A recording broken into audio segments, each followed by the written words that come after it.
Sir, with your permission, I rise to lay on the table a copy each of the following papers, Hindi and English versions, under Article 281 of the Constitution, Report for 2026 to 2031, Volume 1, Main Report of the 16th Finance Commission.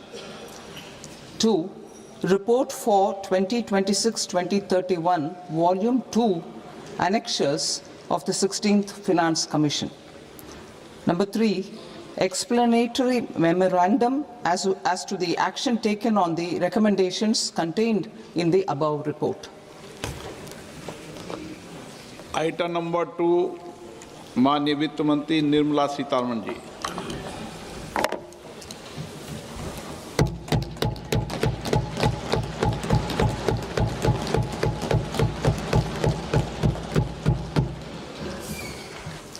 Honorable Speaker, sir, on the sacred occasion of Magh Purnima and the birth anniversary of Guru Ravidas, I present the budget for the year 2026-2027. Since we assumed office 12 years ago, India's economic trajectory has been marked by stability, fiscal discipline, sustained growth, and moderate inflation. This is the result of conscious choices we have made, even in times heightened uncertainty and disruption. Our government, led by Honorable Prime Minister Modi, has decisively and consistently chosen action over ambivalence, reform over rhetoric, and people over populism. We have pursued far-reaching structural reforms, fiscal prudence and monetary stability, whilst maintaining a strong thrust on public investment. Keeping Atmanirbharta as a lodestar, we have built domestic manufacturing capacity, energy security, and reduced critical import dependencies. Simultaneously, we have ensured that citizens benefit from every action of the government, undertaking reforms to support employment generation, agricultural productivity, household purchasing power, and universal services to people. These measures have delivered a high growth rate of around 7% and helped us make substantial strides in poverty reduction and improvement in the lives of our people. Today, we face an external environment in which trade and multilateralism are imperiled and access to resources and supply chains are disrupted. New technologies are transforming production systems while sharply increasing demands on water, energy, and critical minerals. India will continue to take confident steps towards Vikasit Bharat, balancing ambition with inclusion. As a growing economy with expanding trade and capital needs, India must also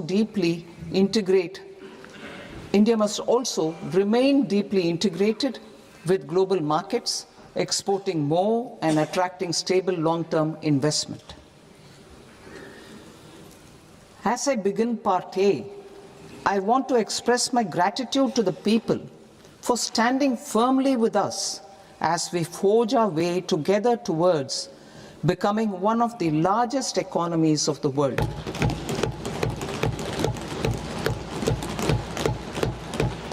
Our aim is to transform aspiration into achievement and potential into performance as we ensure that the dividends of growth reach every farmer, the scheduled caste, the scheduled tribes, the nomads, the youth, the poor, and the women. In Vikasit Bharat Young Leaders Dialogue 2026, several innovative ideas were shared with our Prime Minister, which have inspired many of the proposals, making this a unique Yuva Shakti-driven budget. Our government's sankalp is to focus on our poor, underprivileged, and the disadvantaged.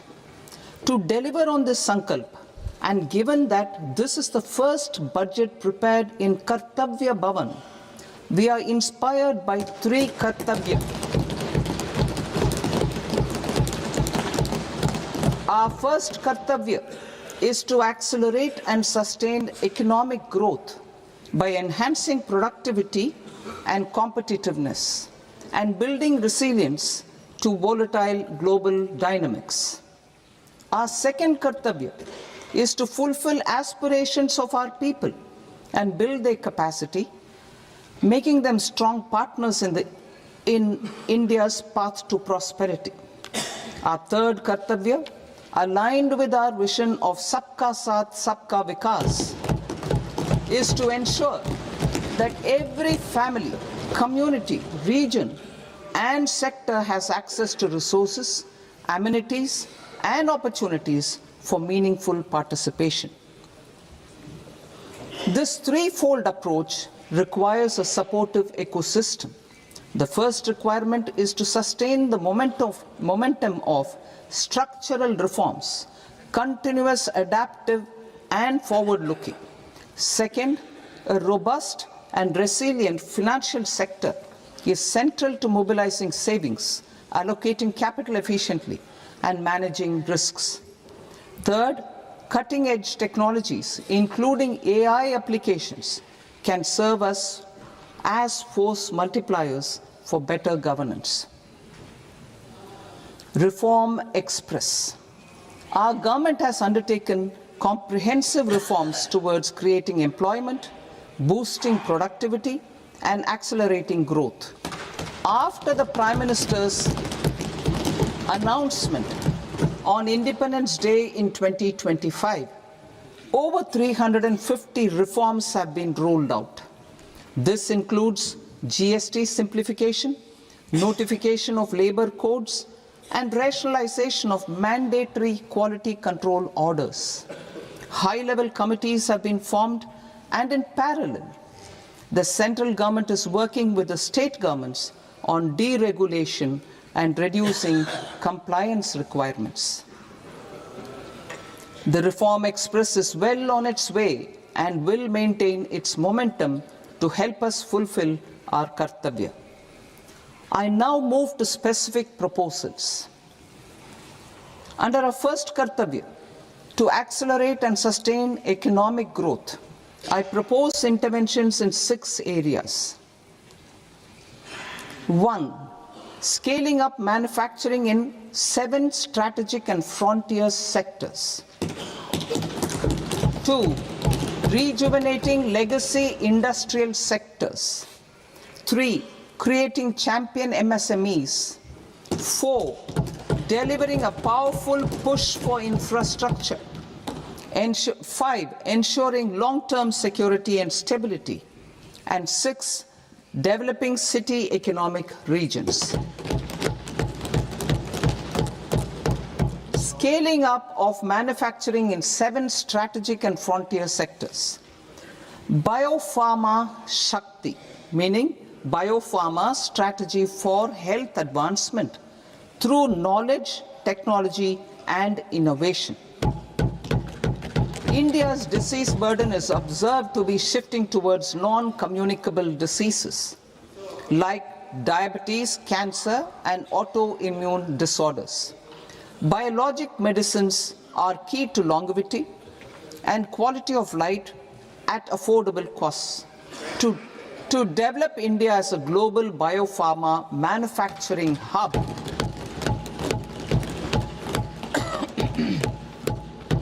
I propose the Biopharma Shakti with an outlay of 10,000 crores over the next 5 years.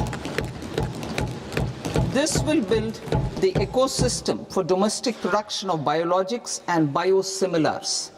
The strategy will include a biopharma-focused network with 3 new national institutes of pharmaceutical education and research, popularly known as NIPERs, and upgrading 7 existing ones.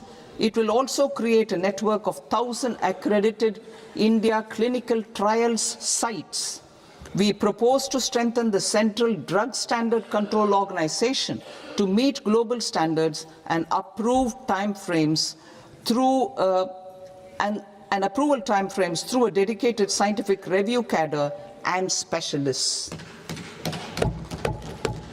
India's Semiconductor Mission 1.0 expanded India's semiconductor sector capabilities. Building on this, we will launch ISM 2.0 to produce equipment and materials, design full-stack Indian IP, and fortify supply chains. We will also focus on industry-led research and training centers to develop technology and skilled workforce.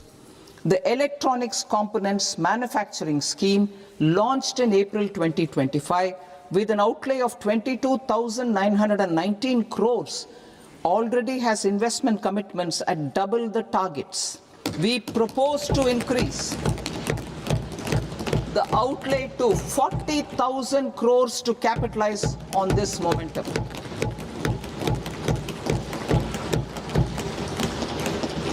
A scheme for rare earth permanent magnets was launched in 2025 November.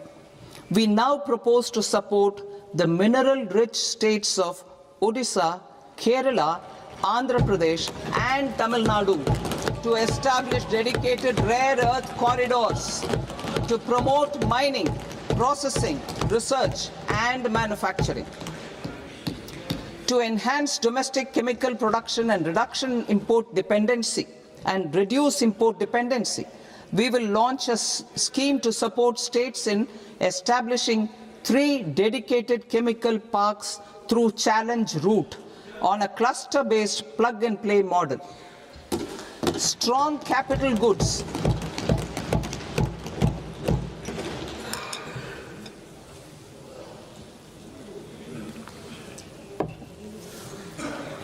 Strong capital goods capability is a determinant of productivity and quality across different sectors. Towards building this capacity, I propose the following. High-tech tool rooms will be established by central public sector enterprises at 2 locations as digitally enabled automated service bureaus that locally design, test, and manufacture high-precision components at scale and at lower cost. 2. A scheme for enhancement of construction and infrastructure equipments will be introduced to strengthen domestic manufacturing of high value and technologically advanced CIE. This can range from lifts in a multi-storied apartment or firefighting equipment in multiplexes, large or small, and to tunnel boring equipments for building metros and high-altitude roads. I also propose a scheme for container manufacturing to create a globally competitive container manufacturing ecosystem with a budgetary allocation of 10,000 crores over a 5-year period. For the labor-intensive textile sector, I propose an integrated program with 5 subparts. 1. The National Fiber Scheme for self-reliance in natural fibers, such as silk, wool, and jute, man-made fibers, and new-age fibers. Textile expansion and employment scheme to modernize traditional clusters with capital support for machinery, technology upgradation, and common testing and certification centers. 3. The National Handloom and Handicraft Program to integrate and strengthen existing schemes and ensure targeted support for weavers and artisans. Tex Eco Initiative to promote globally competitive and sustainable textiles and apparels. Samarth 2.0 to modernize the upgrade the textile skilling ecosystem through collaboration with industry and academic institutions. Further, I propose to set up mega textile parks in challenge mode They can also focus on bringing value addition to technical textiles. I propose to launch the Mahatma Gandhi Gram Swaraj initiative to strengthen khadi, handloom and handicrafts. This will help in global market linkage and branding. It will streamline and support training, skilling, quality of process and production. This will benefit our weavers, village industries, one district, one product ODOP initiative, and also our rural youth. India has the potential to emerge as a global hub for high quality, affordable sports goods.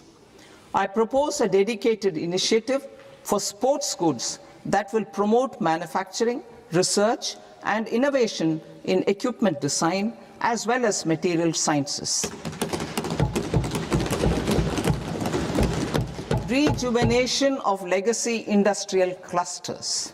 I propose to introduce a scheme to revive 200 legacy industrial clusters to improve their cost competitiveness and efficiency through infrastructure and technology upgradation.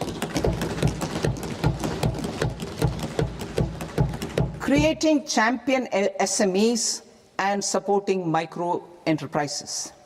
Recognizing MSMEs as a vital engine of growth, I propose a three-pronged approach to help them grow as champions. Equity support. I propose to introduce a dedicated 10,000 crores SME growth fund to create future champions, incentivizing enterprises based on select criteria.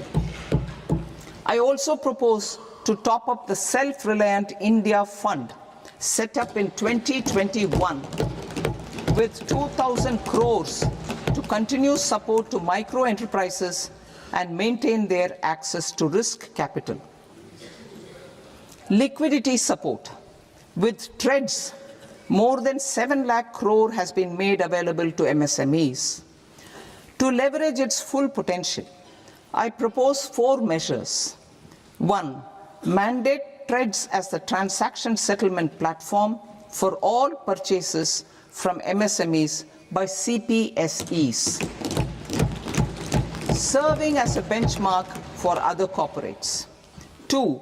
Introduce a credit guarantee support mechanism through CGTMSE for invoice discounting on TREDS platform. 3. Link GEM with TREDS for sharing information with financiers about government purchases from MSMEs, encouraging cheaper and quicker financing. 4. Introduce TREDS receivables as asset-backed securities, helping develop a secondary market, enhancing liquidity and settlement of transactions. Professional support. Government will facilitate professional institutions such as the ICAI, ICSI, ICMAI to design short-term modular courses and practical tools to develop a cadre of corporate mitras, especially in Tier 2 and Tier 3 towns. These accredited para-professionals will help MSMEs meet compliance requirements at affordable costs. Infrastructure. During this past decade, our government has undertaken several initiatives for large-scale enhancement of public infrastructure, including through new financing instruments such as Infrastructure Investment Trust (InvITs) and Real Estate Investment Trust (REITs), and institutions like NIIF and NABFID. We shall continue to focus on developing infrastructure in cities with over 5 lakh population, that is Tier 2, Tier 3 cities, which have expanded to become growth centers. Public capital expenditure has increased manifold from 2 lakh crore in 2014-15 to an allocation of 11.2 lakh crore in BE 25-26. In this coming year, that is financial year 2026-27, I propose to increase it to 12.2 lakh crores to continue the momentum.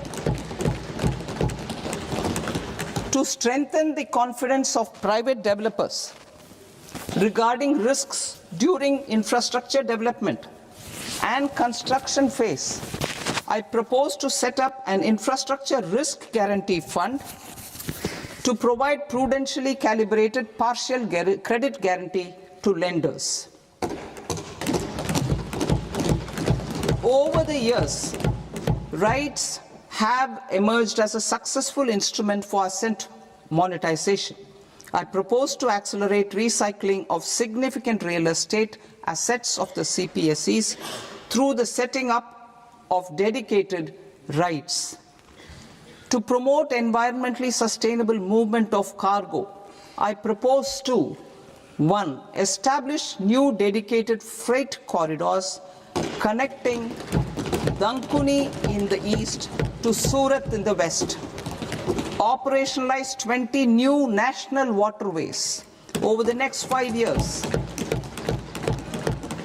Starting with National Waterways 5 in Odisha to connect mineral-rich areas of Talcher and Angul and industrial centers like Kalinga Nagar to the ports of Paradeep and Dhamra.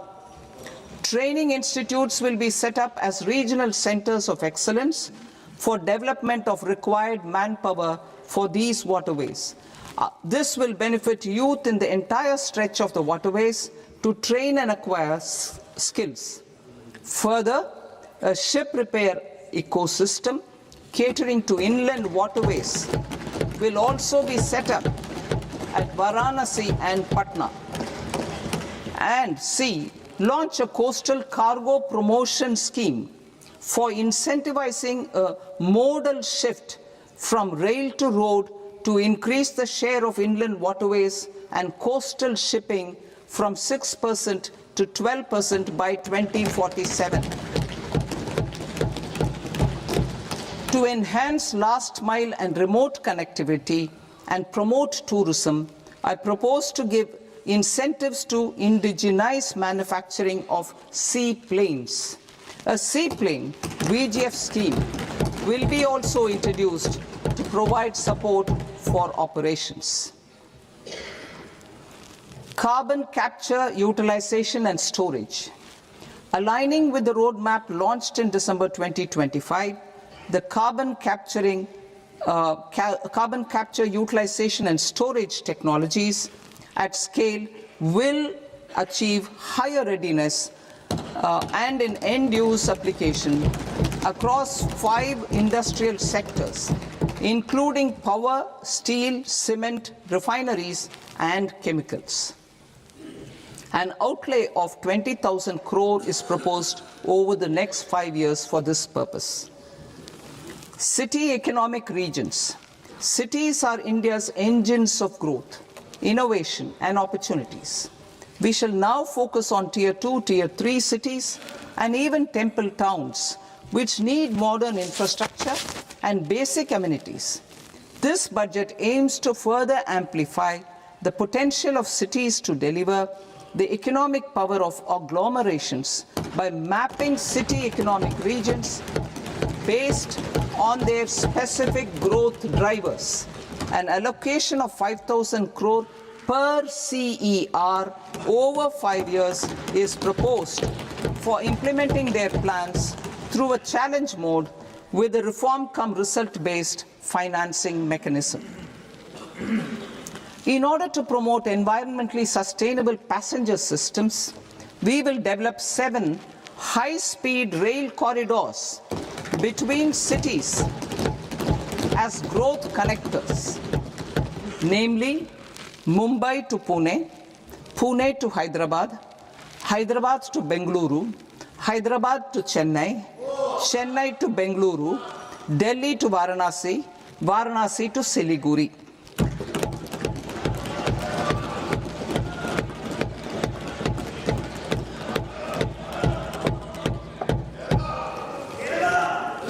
Financial sector.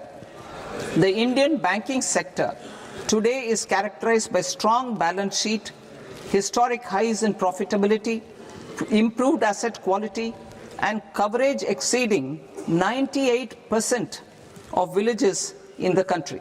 At this juncture, we are well placed to futuristically evaluate the measures needed to continue on the path of reform-led growth of this sector. I propose setting up a high-level committee on banking for Vikasit Bharat.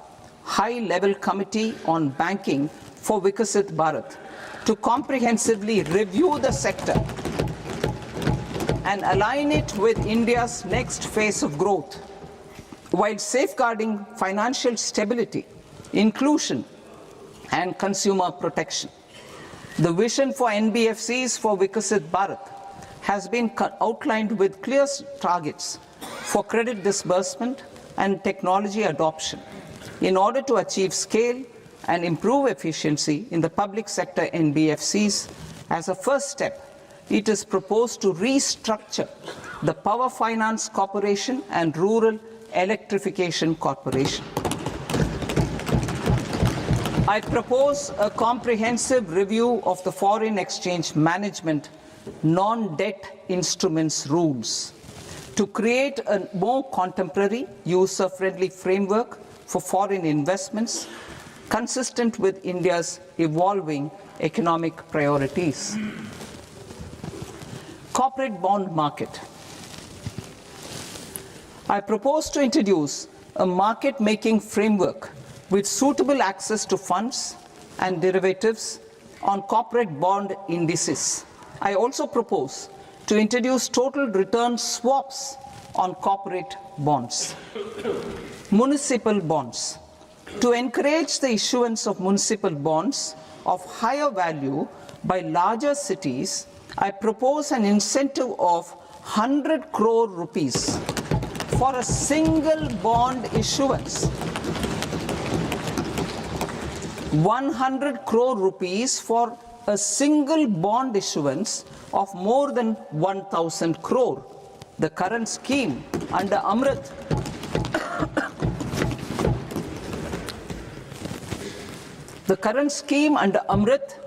which incentivizes issuances up to 200 crores only, will also continue to support smaller and medium towns.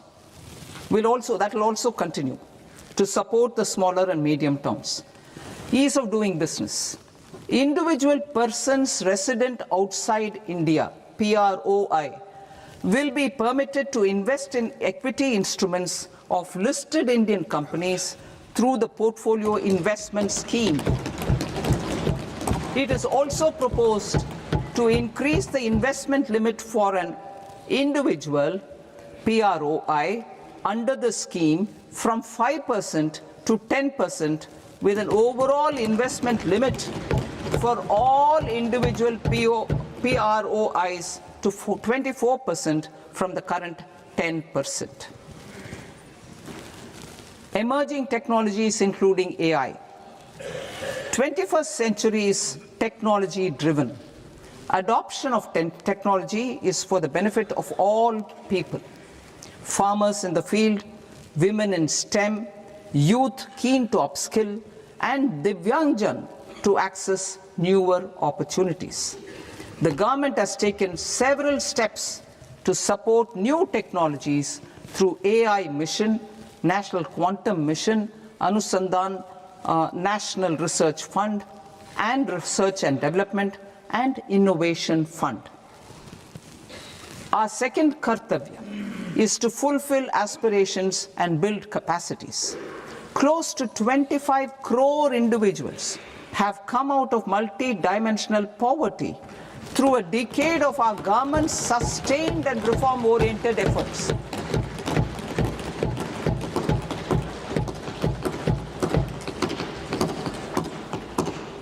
Our government has therefore decided to place a renewed emphasis on the service sector to provide a pathway to fulfilling aspirations of a youthful India with the following measures. I propose to set up a high-powered Education to Employment and Enterprises Standing Committee to recommend measures that focus on services sector as a core driver of Vikasit Bharat. This will make us a global leader in services with a 10% global share by 2047. The committee will prioritize areas to optimize the potential for growth, employment, and exports. They will also assess the impact of emerging technologies, including AI, on jobs and skill requirements and propose measures thereof. To create a range of skilled career pathways, a new range of skilled career pathways for our youth, I propose interventions in the following sectors. Health. Existing institutions for allied health professionals will be upgraded and new AHP institutions established in private and government sectors. This will cover 10 selected disciplines, including optometry, radiology, anesthesia, OT technology, applied psychology and behavioral health, and add 1 lakh AHPs over the next 5 years. A strong care system covering geriatric and allied care services will be built. A variety of NSQF aligned programs will be developed to train multi-skilled caregivers, combining core care and allied skills such as wellness, yoga, and operation of medical assistive devices. In the coming year, 1.5 lakh caregivers will be trained.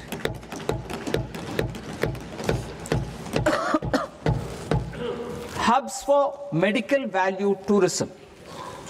To promote India as a hub for medical tourism services, I propose to launch a scheme to support states in establishing 5 regional medical hubs in partnership with the private sector.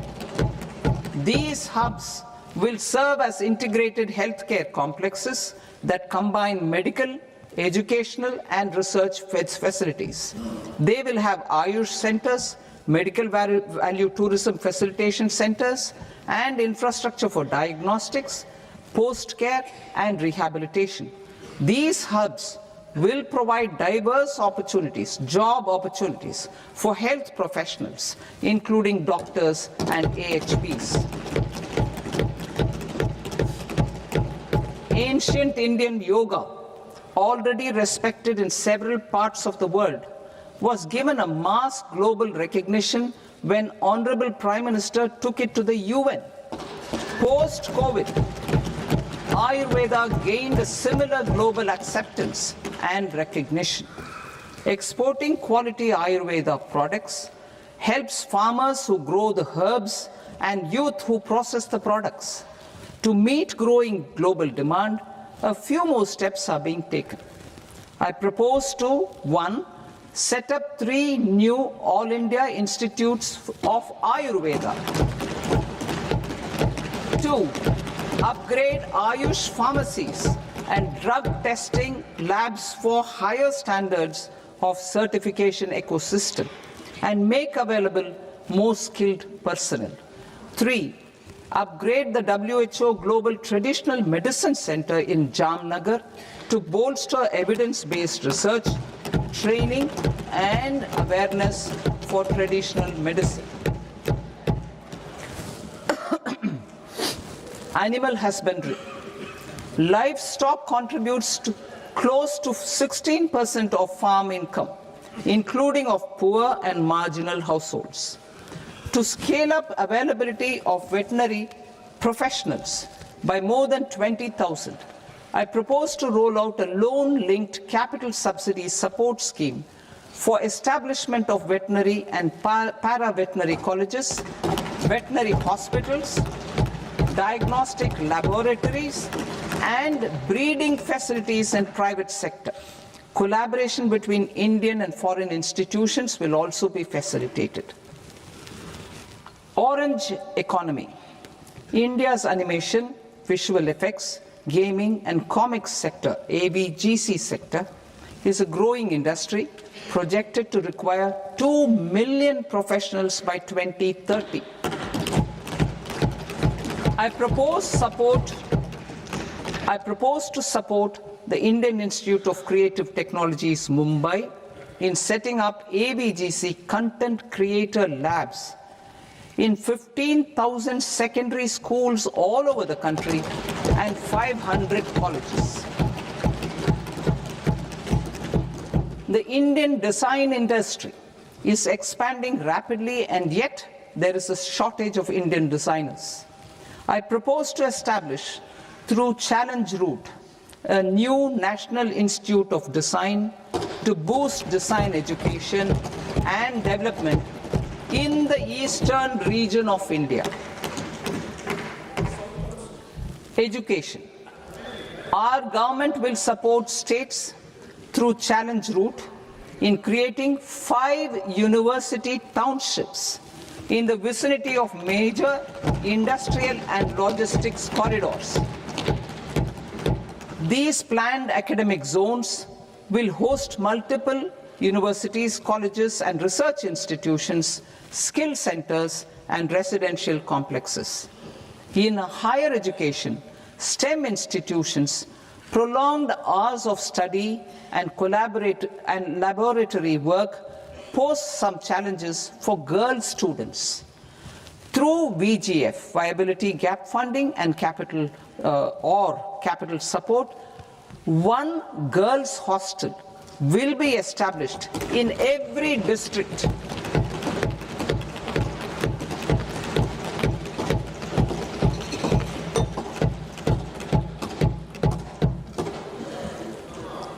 To promote astrophysics and astronomy via immersive experiences, 4 telescope infrastructure facilities will be set up or upgraded.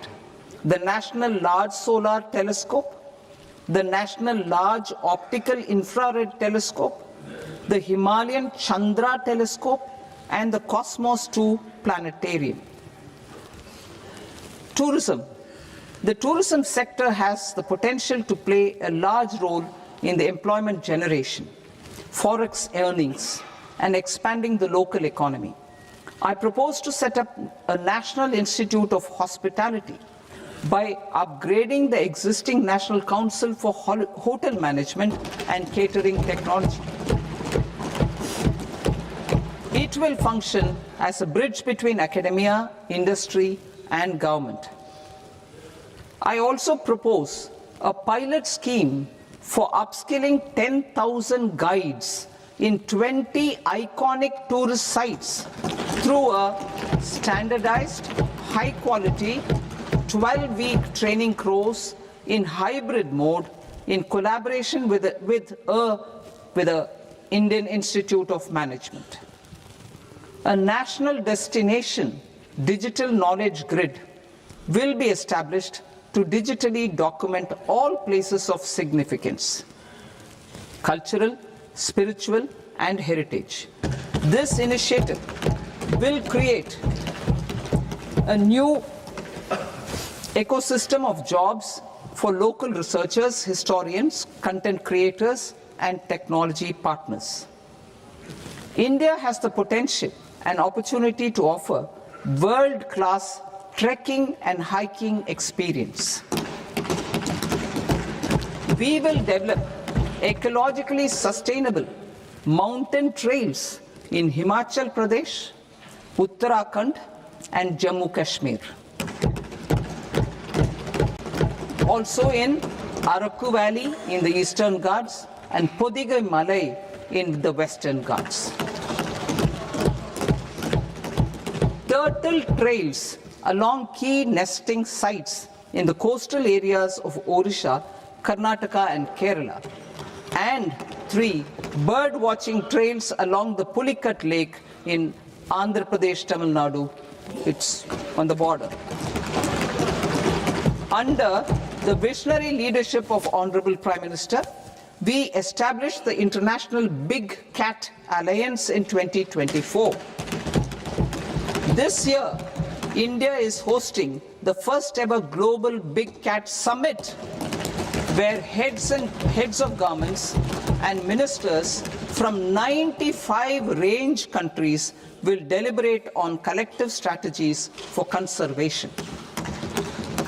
Heritage and culture tourism.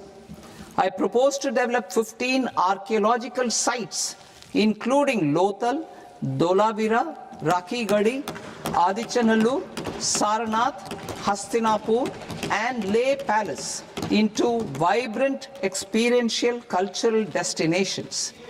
Excavated landscapes will be open to the public through curated walkways. Immersive storytelling skills and technologies will be introduced to help conservation labs, interpretation centers, and guides. The sports sector provides multiple means of employment, skilling, and job opportunities. Taking forward the systematic nurturing of sports talent, which is set in motion through the Khelo India program earlier, I propose to launch a Khelo India mission to transform the sports sector over the next decade. The mission will facilitate an integrated talent development pathway supported by training centers, which are foundational, intermediate, and elite levels. B, systematic development of coaches and support staff. C, integration of sports science and technology. D, competitions and leagues to promote sports culture and provide platforms. And E, development of sports infrastructure for training and competition.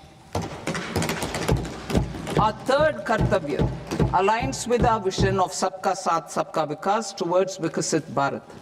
This requires targeted efforts for 1. Increasing farmer incomes through productivity enhancement and entrepreneurship, with special attention to small and marginal farmers.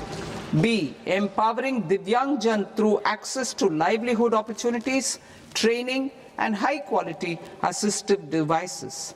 C. Empowering the vulnerable to access mental health and trauma care. D.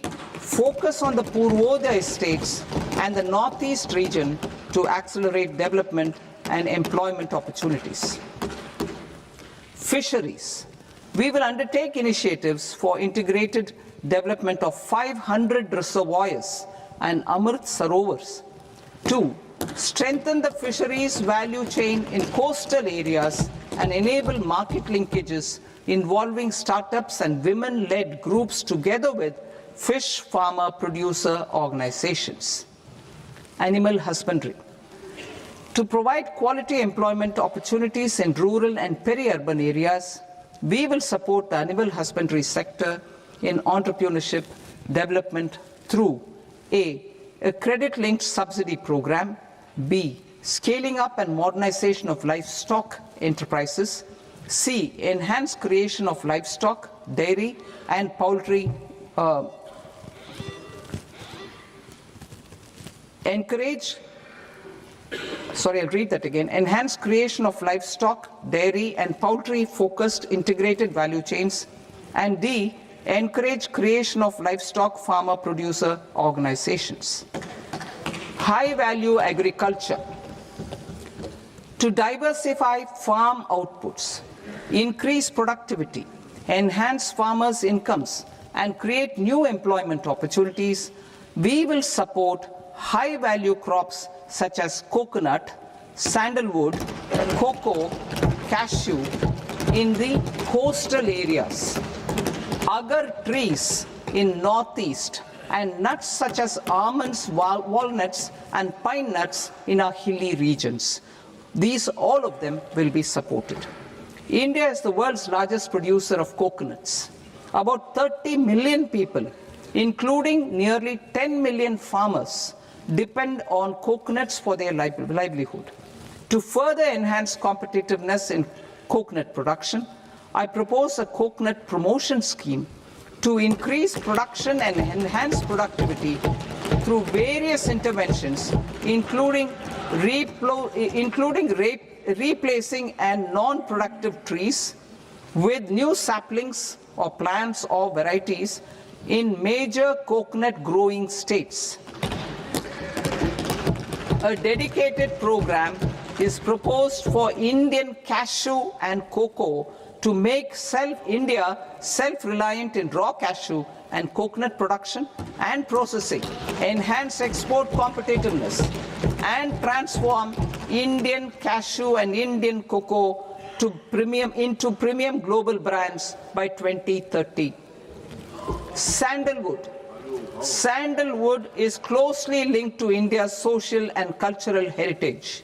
Our government will partner with state governments to promote focused cultivation and post-harvest processing to restore the glory of the Indian sandalwood ecosystem, to rejuvenate old, low-yielding orchards, and expand high-density cultivation of walnuts, almonds, and pine nuts. We will support a dedicated program to enhance farmer incomes and in bringing value addition by engaging youth.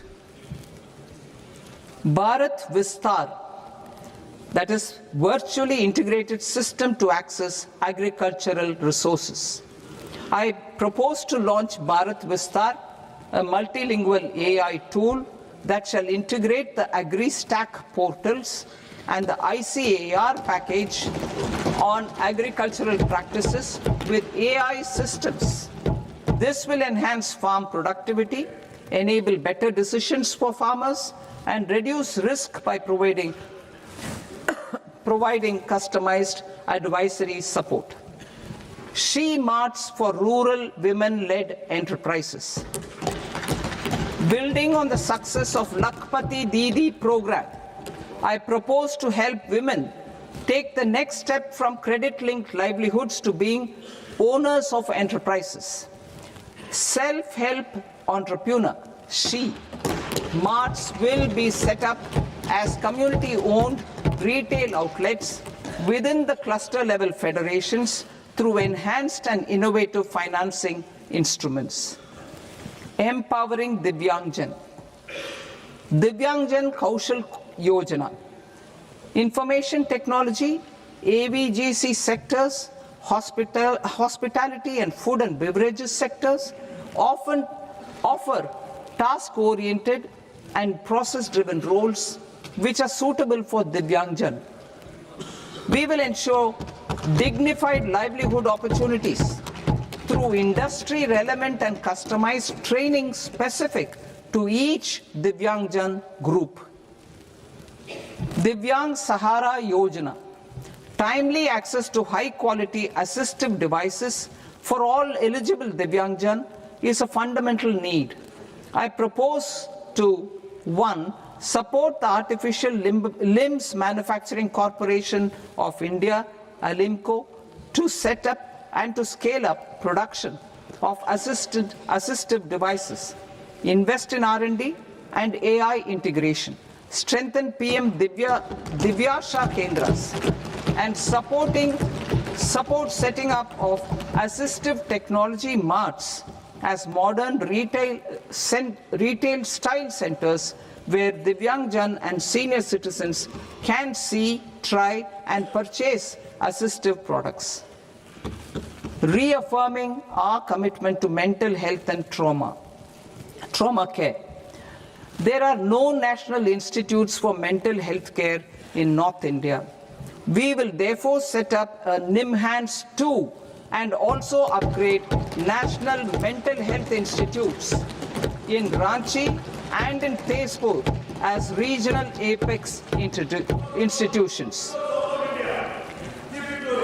Emergencies expose families, particularly the poor and vulnerable, to unexpected expenditure. We will strengthen and increase these capacities by 50% in district hospitals by establishing emergency and trauma care centers. Focus on Purvodaya states and northeastern regions. Purvodaya, I propose the development of an integrated East Coast industrial corridor with a well-connected node at Durgapur, creation of 5 tourism destinations in 5 Purvodaya states, and the provision of 4,000 e-buses.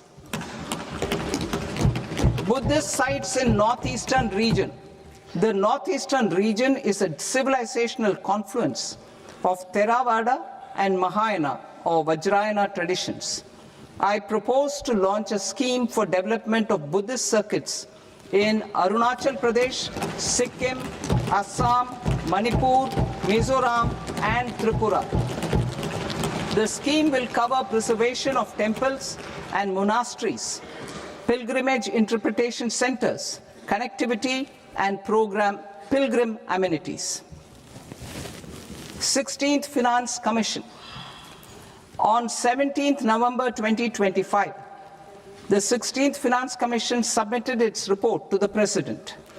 As mandated under Article 281 of the Constitution, the government is to lay the report along with the explanatory memorandum on the action taken report on the recommendations of the Commission in Parliament, which, Sir, Honourable Speaker, you've allowed me to do at the commencement of this session.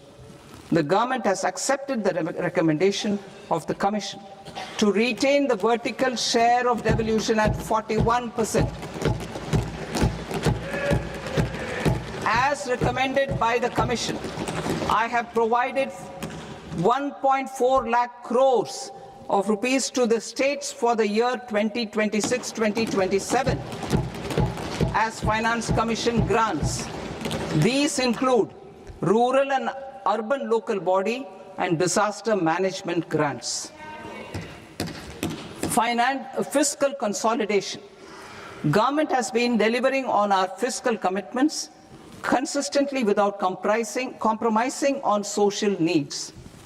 To strive towards accepted standards of fiscal management in Budget 25-26, I had indicated that the central government would target reaching a debt to GDP ratio of 50 plus or minus 1% by 2030-31. In line with this, the debt to GDP ratio is estimated to be 55.6% of GDP in BE 26-27, compared to 56.1% of GDP in RE 25-26. A declining debt to GDP ratio will gradually free up resources for priority sector lending and expenditure by reducing the outgo on interest payments. One of the main operational instruments for debt targeting is the fiscal deficit.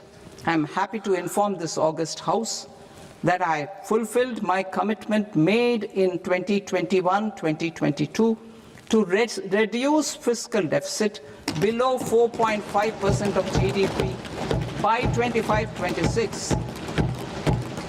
In RE 25-26, the fiscal deficit has been estimated at par with BE of 2025-26 at 4.4% of GDP. In line with the new fiscal prudence path of debt consolidation, the fiscal deficit in BE 26-27 is estimated to be 4.3% of the GDP.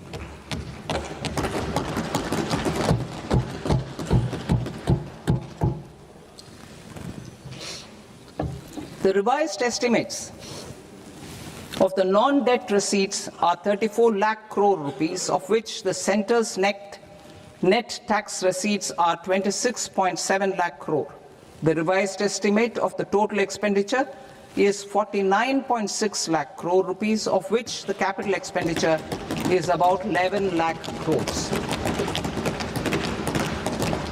Budget estimates 2026 to 2027. Coming to 26-27, the non-debt receipts and the total expenditure are estimated as 36.5 lakh crore and 53.5 lakh crore respectively. The centre's net tax receipts are estimated at 28.7 lakh crore rupees. To finance the fiscal deficit, the net market borrowings from dated securities are estimated at 11.7 lakh crore rupees.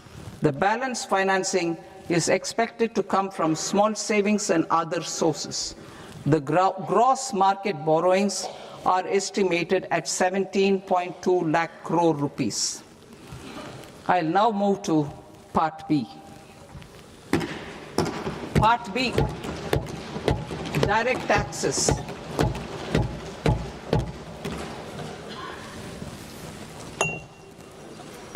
Honorable Speaker, sir, I now present my proposals on direct taxes. New Income Tax Act. In July 2024, I announced a comprehensive review of the Income Tax Act 1961. This was completed in a record time, and the Income Tax Act 2025 will come into effect from 1st April 2026. The simplified income tax rules and forms will be notified shortly, giving adequate time to taxpayers to acquaint themselves with its requirements.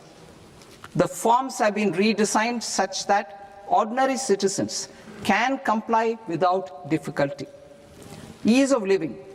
I propose that any interest awarded by the Motor Accident Claims Tribunal to a natural person will be exempt from income tax, and any TDS on this account will be done away with.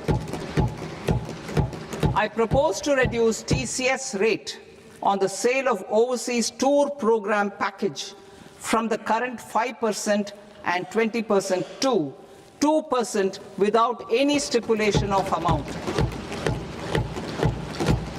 I propose to reduce TCS rate for pursuing education and for medical purposes under the Liberalized Remittance Scheme, popularly known as LRS, from 5% to 2%. Supply of manpower services is proposed to be specifically brought within the ambit of payment to contractors for the purpose of TDS to avoid ambiguity.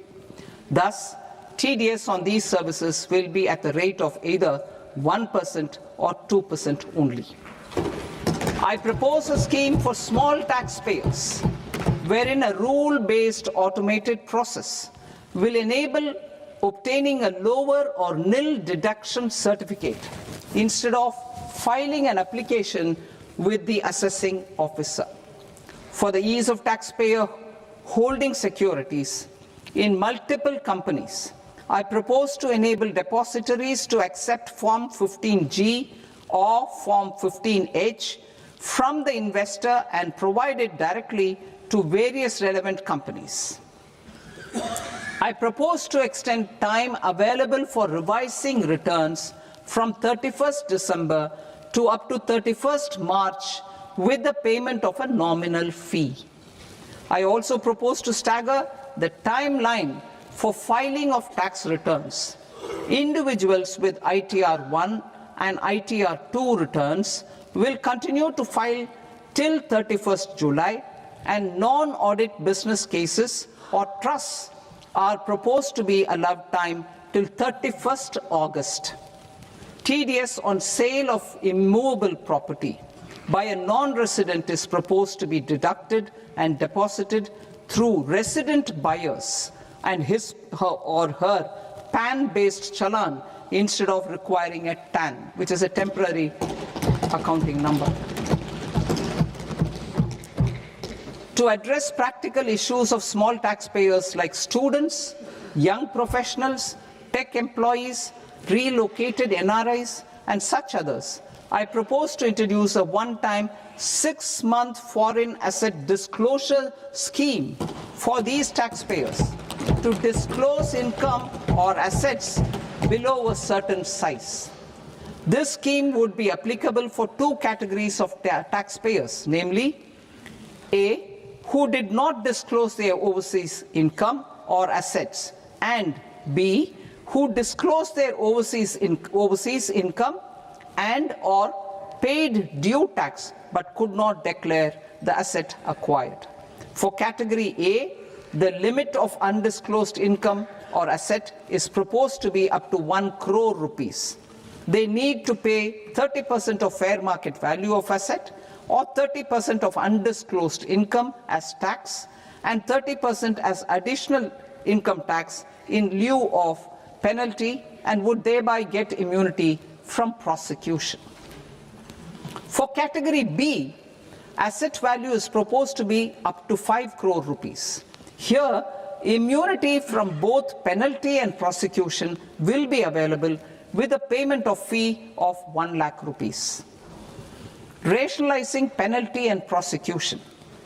Multiplicity of proceedings are hindrance to the ease of doing business. I propose to integrate assessment and penalty proceedings by way of a common order for both. There will be no interest liability on the taxpayer on the penalty amount for the period of appeal before the first appellate authority, irrespective of the outcome of appeal process. Further, quantum of prepayment is being reduced from 20% to 10% and will continue to be calculated only on core tax demand. As an additional measure for reducing litigation, I propose to allow taxpayers to update their returns even after reassessment proceedings have been initiated and an additional 10% tax rate over and above the rate applicable for the relevant year. The assessing officer will then use only this updated return in his proceedings. There is already a framework for immunity from penalty and prosecution in the cases of underreporting. I propose to apply this framework for immunity to misreporting too. However, in such a case, the taxpayer will need to pay 100% of the tax amount as an additional income tax over and above the tax and interest due. Penalties for certain technical defaults, such as failure to get accounts audited, non-furnishing of transfer pricing audit report, and default in furnishing statement for financial transactions are proposed to be converted into fee.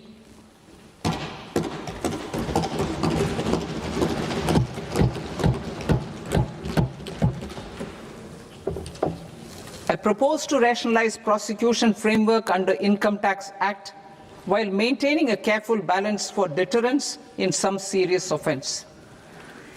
Non-production of books of account and documents and requirement of TDS payment where payment is made in kind are being decriminalized.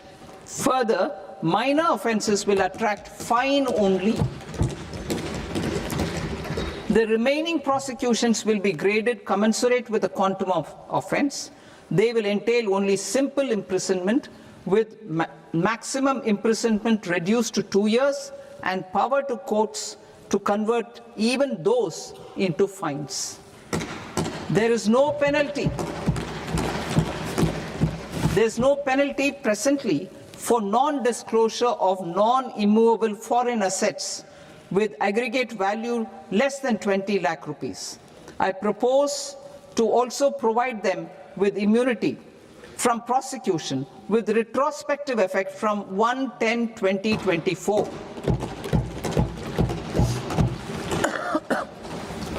Cooperatives. Deduction is already allowed to a primary cooperative society engaged in supplying milk, oilseeds, fruits or vegetables raised or grown by its members. I propose to extend this deduction to also include supply of cattle feed and cotton seed produced by its members. I propose to allow inter-cooperative society dividend income as deduction under the new tax regime to the extent it is further distributed to its members. I further propose to allow exemption for a period of 3 years to dividend income received by a notified national cooperative federation on their investments made in companies up to 31/1/2026. This exemption would be allowed only for dividends further distributed to its member cooperatives. Supporting IT sector as India's growth engine. India is a global leader in software development services, IT-enabled services, knowledge process outsourcing services, and contract R&D services relating to software development. These businesses and their segments are quite interconnected with each other. All these services are proposed to be clubbed under a single category of information technology services with a common safe harbor margin of 15.5% applicable to all. The threshold for availing safe harbor for IT services is being enhanced substantially from 300 crore rupees to 2,000 crore rupees. Safe harbor for IT services shall be approved by an automated rule-driven process without any need for tax officer to examine and accept the application. Once applied by an IT services company, the same safe harbor can be continued for a period of 5 years at a stretch at its choice. For IT services companies who want to conclude advanced pricing agreement, APA, I propose to fast-track unilateral APA process for IT services and endeavor to conclude it within a period of 2 years. The period of 2 years can be extended by a further period of 6 months on taxpayers' request. I propose to extend the facility of modified returns available to the entity entering APA to its associated entities also. Attracting global business and investment. Recognizing the need to enable critical infrastructure and boost investment in data centers, I propose to provide tax holiday till 2047 to any foreign company that provides cloud services to customers globally by using data center services from India. It will, however, need to provide services to Indian customers through an Indian reseller entity. I also propose to provide a safe harbor of 15% on cost in case the company providing data center services from India is a related entity. To harness the efficiency of just-in-time logistics for electronic manufacturing, I propose to provide safe harbor to non-residents for component warehousing in a bonded warehouse at a profit margin of 2% of the invoice value. The resultant tax of about 0.7% will be much lower than in competing jurisdictions. To provide fillip to toll manufacturing in India, I propose to provide exemption from income tax for 5 years to any non-resident who provides capital goods, equipment, or tooling to any toll manufacturer in a bonded zone. To encourage vast pool of global talent to work in India for a longer period of time, I propose to provide exemption to global, non-India sourced income of a non-resident expert for a stay period of 5 years under notified schemes. I propose to provide exemption from minimum alternate tax, the MAT, to all non-residents who pay tax on presumptive basis. Tax administration. I propose to constitute a joint committee of Ministry of Corporate Affairs and Central Board of Direct Taxes for incorporating the requirements of income computation and disclosure standards, the ICDS, in the Indian Accounting Standards, IND AS itself. Separate accounting requirement based on ICDS will be done away with from the tax year 27-28. To support Prime Minister Modi's vision of homegrown accounting and advisory firms to become global leaders, I propose to rationalize the definition of accountant for the purposes of safe harbor rules. Other tax proposals. Change in taxation of buyback was brought in to address the improper use of buyback route by promoters. In the interest of minority shareholders, I propose to tax buyback for all types of shareholders as capital gains. However, to disincentivize misuse of tax arbitrage, promoters will pay an additional buyback tax. This will make effective tax 22% for corporate promoters. For non-corporate promoters, the effective tax will be 30%. TCS rate for sellers of specific goods, namely alcoholic liquor, scrap, and minerals, will be rationalized to 2%, and that on tendu leaves will be reduced from 5% to 2%. I propose to raise the STT on futures to 0.05% from the present 0.02%. STT on options premium and exercise of options are both proposed to be raised to 0.15% from the present rate of 0.1% and 0.125% respectively. We reformed the taxation landscape for corporates in 2019 by providing them a simplified regime with lower tax rate so that they could productively focus on business rather than on claim of deductions and exemptions.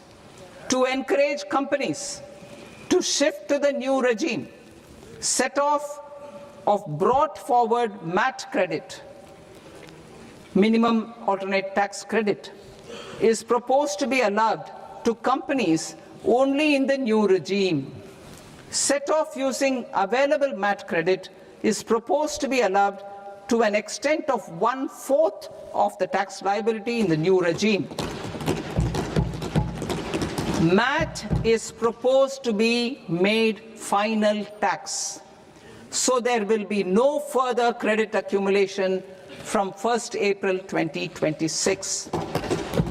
In line with this change, the rate of final tax is being reduced to 14% from the current MAT rate of 15%.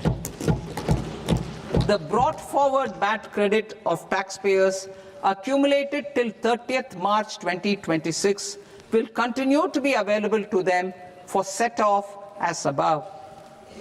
Indirect taxes. I shall now take up proposals related to indirect taxes.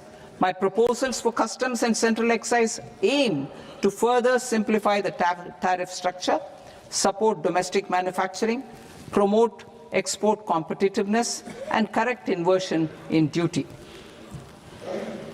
To continue weeding out long-continuing customs duty exemptions, I propose to remove certain exemptions on items which are being manufactured in India or where the imports are negligible. Similarly, to further simplify the process of ascertaining the rate of duty applicable on a particular item, I propose to incorporate certain effective rates in various customs notifications to the tariff schedule itself. I shall now take up sector-specific proposals. Promotion of exports of marine, leather, and textile products. I propose to increase the limit for duty-free imports of specified inputs used for processing seafoods for export from the current 1% to 3% of FOB value of the previous year's export turnover. I also propose to allow duty-free imports of specified inputs, which is currently available for exports of leather or synthetic footwear, to exports of shoe uppers as well. I propose to extend the time period for export of final product from the existing 6 months to 1 year for exporters of leather or textile garments, leather or synthetic footwear, and other leather products. Energy transition and security. I propose to extend the basic customs duty exemption given to capital goods used for manufacturing lithium-ion cells for batteries to those used for manufacturing lithium-ion cells for battery energy storage systems also. I propose to exempt basic customs duty on import of sodium antimonate for use in manufacture of solar glass. Nuclear power. I propose to extend the existing basic customs duty exemption on imports of goods required for nuclear power projects till the year 2035 and expand it for all nuclear plants irrespective of their capacity. Critical minerals. It is proposed to provide basic customs duty exemption to the import of capital goods required for the processing of critical minerals in India. Biogas blended CNG. I propose to exclude the entire value of biogas while calculating the central excise duty payable on biogas blended CNG. Civil and defense aviation. I propose to exempt basic customs duty on components and parts required for the manufacture of civilian training and other aircrafts. It is proposed to exempt basic customs duty on raw materials imported for the manufacture of parts of aircraft to be used in maintenance, repair, or overall requirements by units in the defense sector. Electronics. To deepen value addition in the consumer electronics sector, I propose to exempt basic customs duty on specified parts used in the manufacture of microwave ovens. Special economic zone. To address the concerns arising about utilization of capacity by manufacturing units in the special economic zones due to global trade disruptions, I propose as a special one-time measure to facilitate sales by eligible manufacturing units in SEZs to the domestic tariff area at concessional rates of duty. The quantity of such sales will be limited to a prescribed proportion of their exports. Necessary regulatory changes will be undertaken to operationalize the measures while ensuring level playing field for the units working in the DTA. Ease of living. To rationalize the customs duty structure for goods imported for personal use, I propose to reduce the tariff rate on all dutiable goods imported for personal use from 20% to 10%. To provide relief to patients, particularly those suffering from cancer, I propose to exempt basic customs duty on 17 drugs or medicines. I propose also to add 7 more rare diseases for the purposes of exempting import duties on personal imports of drugs, medicines, and food for special medical purposes used in their treatment. Customs process. India's role and share in the global trade is poised for a major leap in line with our ambition and journey towards Vikasit Bharat. In this regard, I propose many measures for custom processes to have minimal intervention for smoother and faster movement of goods and greater certainty to the trade. Trust-based systems. I propose to enhance duty deferral period for Tier 2 and Tier 3 authorized economic operators, known as AEOs, from 15 days to 30 days. I propose to provide eligible manufacturer importers the same duty deferral facility. This should encourage them to get themselves accredited as a full-fledged Tier 3 AEO in due course. To provide greater certainty and for better business planning, I propose to extend validity period of advance ruling binding on customs from the present 3 years to 5 years. In the spirit of the whole of government approach,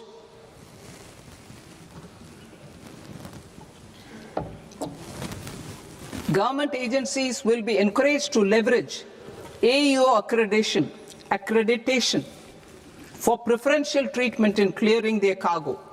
Regular importers with trusted long-standing supply chains will be recognized in the risk system so that the need for verification of their cargo every time can be minimized.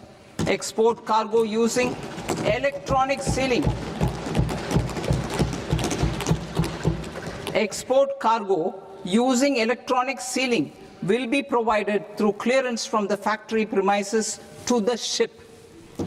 For import of goods not needing any compliance, filing of bill of entry by a trusted importer and arrival of goods will automatically notify customs for completing their clearance formalities.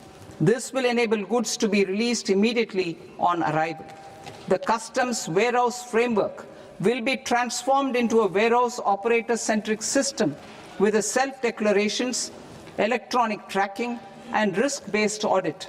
These reforms will move away from the current system of officer-dependent approvals and reduce transaction delays and compliance costs. Ease of doing business. Approvals required for cargo clearance from various government agencies will be seamlessly processed through a single and interconnected digital window by the end of the financial year. Processes involved in clearance of food, drugs, plant, and animal and wildlife products, accounting for about 70% of interdicted cargo, will be operationalized on this system by April 2026 itself. For goods not having any compliance requirement, clearance will be done by customs immediately after online registration is completed by the importer, subject to the payment of duty. Customs integrated system will be rolled out in 2 years as a single integrated and scalable platform for all customs processes. Utilization of non-intrusive scanning with advanced imaging and AI technology for risk assessment will be expanded in a phased manner with the objective to scan every container across all the major ports. New export opportunities to support Indian fishermen to fully harness the economic value of marine resources beyond our territorial waters. The following measures will be taken. A. Fish catch by an Indian fishing vessel in exclusive economic zone or on the high seas will be made free of duty. Landing of such fish on foreign port will be treated as export of goods. Safeguards will be put in place to prevent misuse during fish catch, transit, or transshipment. To support aspirations of India's small businesses, artisans, and startups to access global markets through e-commerce, I am pleased to announce complete removal of the current value cap of 10 lakh rupees per consignment on courier exports. In addition, handling of rejected and returned consignments will be improved with effective use of technology for identifying such consignments. I propose to revise provisions governing baggage clearance during international travel to address genuine concerns of passengers. The revised rules will enhance duty-free allowances in line with the present-day travel realities and provide clarity in temporary carriage of goods brought in or taken out. There are honest taxpayers who are willing to settle disputes by paying all their dues, but they get deterred due to negative connotation associated with penalty. They will now be able to close cases by paying an additional amount in lieu of penalty. Honorable Speaker, sir, with this, I commend the budget to this august House. Jai Hind.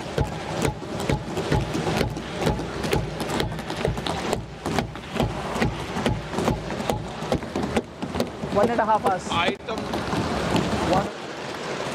Item number 3, माननीय वित्त मंत्री जी.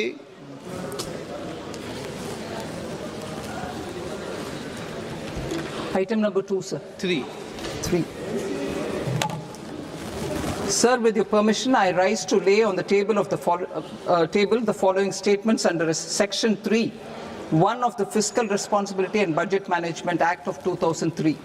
Medium-term fiscal policy, fiscal policy strategy statement, and macroeconomic framework statement. Item number 4, माननीय वित्त मंत्री जी. Sir, with your permission, I move for leave to introduce the Finance Bill 2026. गाड़ी किଣିବାକୁ ଭାବୁଛନ୍ତି ତାହେଲେ ଆସନ୍ତୁ କାର ବାजार ଯୋଠି ଆପଣଙ୍କୁ ମିଳିବ लो प्राइस कार ଠୁ ଆରମ୍ଭ କରି ଲକ୍ସରିୟସ୍ कार्स 10000 किलोमीटर पर्यंत वारंटी और अफोर्डेबल प्राइस रे औ हां एबे आपनकर फेवरेट कार बाजार रो सेकंड आउटलेट खोली जायछि ऑपोजिट ऑफ एसोटेक वॉल पहाड़ भुवनेश्वर ताहले एबे लो प्राइस रे लक्सरियस कार किणंतु केवल कार बाजार रु.